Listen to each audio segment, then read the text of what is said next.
Voyage en Inde et au Népal en mai 2009. Notre histoire commence grâce à un concours organisé par la compagnie Lufthansa auquel nous avons participé et grâce à la Providence, nous avons gagné le premier prix, 2 billets d'avion en business class pour l'Inde. Notre itinéraire sera donc le suivant: Delhi, Katmandou, Katmandou, le parc national de Chitwan, Chitwan, Ethoda, Ethoda, la frontière Raxaul, Raxaul, New Delhi, New Delhi, Dharamsala, McLeod, puis retour final sur New Delhi, et enfin décollage, retour vers l'Europe. Mais quel confort cette business class! Fauteuil lit relaxant et massant pour les anxieux. Petit écran vidéo perso pour les insomniaques. Et repas divin pour les gastronomes. Arrivés à Katmandou, nous sommes impressionnés par la densité de la population. Nous sommes impressionnés par la pollution. Nous sommes impressionnés par la misère. Nous nous promenons dans le quartier sud de Tamel. Nous sommes étonnés de l'impact occidental planté là, dans ce décor traditionnel. Mais très vite, nous sommes attirés par le sacré et tout ce qui peut faire rêver l'âme d'un Européen. Ainsi, nous apprenons que l'emblème du Népal est le pan. Mais rendons-nous à Pashupatinas, célèbre quartier de Katmandou, où se trouvent les Ghats. 42 crémations ont lieu par jour. Il y a un côté pour les riches, il y a un côté pour les pauvres. À l'entrée, vous êtes attendu par Brahma, Vishnu, Shiva et Kali. De nos jours, il y a des sacrifices d'animaux, poulets, canards, moutons, chèvres, taureaux. Sont intouchables la vache, le chien, le singe et le rat, de ce fait épargnés.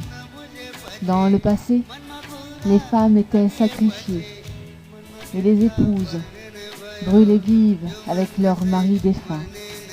De nos jours, la tradition veut que le fils aîné reste sur place pendant 13 jours. Sa tête est rasée à l'exception d'une mèche et reste habillé d'un drap blanc. Pashupatinas, c'est aussi le sanctuaire de fin de vie pour les personnes âgées et indigentes. Pashupatinas, c'est aussi et enfin le lieu de retraite de nombreux ermites. À présent, rendons-nous à Boudanas, rien que pour le plaisir des yeux. Nous allons y séjourner quelques jours et profiter pleinement de l'hospitalité tibétaine dans un petit hôtel au calme, entouré de nombreux édifices d'architecture complètement différente et de temples bouddhistes bien sûr. Nous arrivons sur une place centrale et là, c'est le coup de cœur. Nous sommes pris par le rythme de la foule et nous avançons dans le sens des aiguilles d'une montre autour d'un stupa gigantesque. Nous semblons si petits face à cette immensité. Nous assistons à une féerie de couleurs. Nos yeux sont émerveillés par les dessins et nous nous laissons bercer par le son des cloches et par les prières et les musiques des moines. Nous voudrions rester là et ne plus bouger.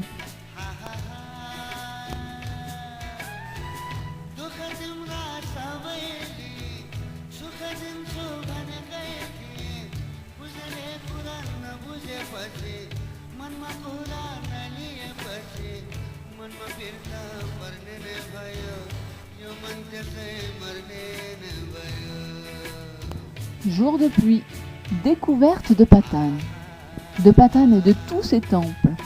Étant matinaux, nous découvrirons la cité par nous-mêmes. Presque tout ce qui nous entoure est de briques rouges.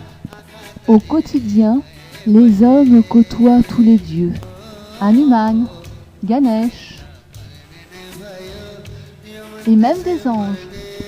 Tout est symbole, tout est lumière.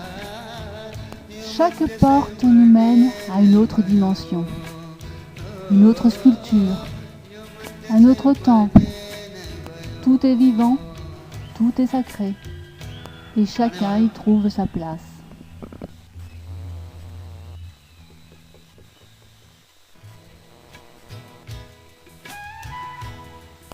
Mais approchons-nous de ce char un peu curieux, qui est magnifiquement décoré. En fait, c'est un temple mobile. N'hésitez pas, venez faire vos offrandes, vous serez accueillis par des enfants. Une après-midi ensoleillée se profile à l'horizon. Notre curiosité va nous amener dans le quartier de Swayambhu. À votre arrivée, un homme se tient là pour vous vendre des pièces. Présentez-vous devant le Bouddha et faites votre vœu. Lancez votre pièce. Attention, celle-ci doit toucher le Bouddha pour que votre vœu se réalise. Mais passons à un autre Bouddha. Vraiment ici, nous sommes dans la cité des Bouddhas. Swayambhu est un arbre de paix où tout est dédié à Bouddha et aux dieux. Même les commerçants ne manqueront pas de vous vendre un souvenir précieux. Sous l'œil et le regard imperturbable des divinités. Mais Swayambhu, c'est aussi la cité des singes.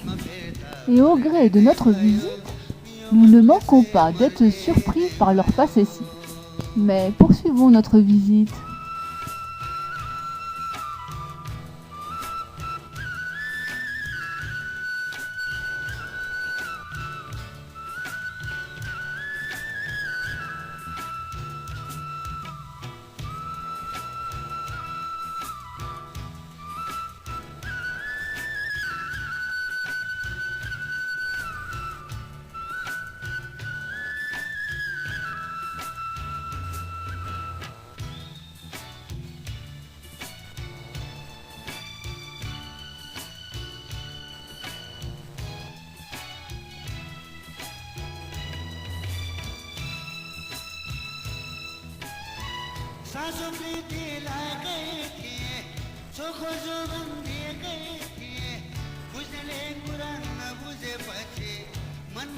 Notre voyage prend fin à Katmandou.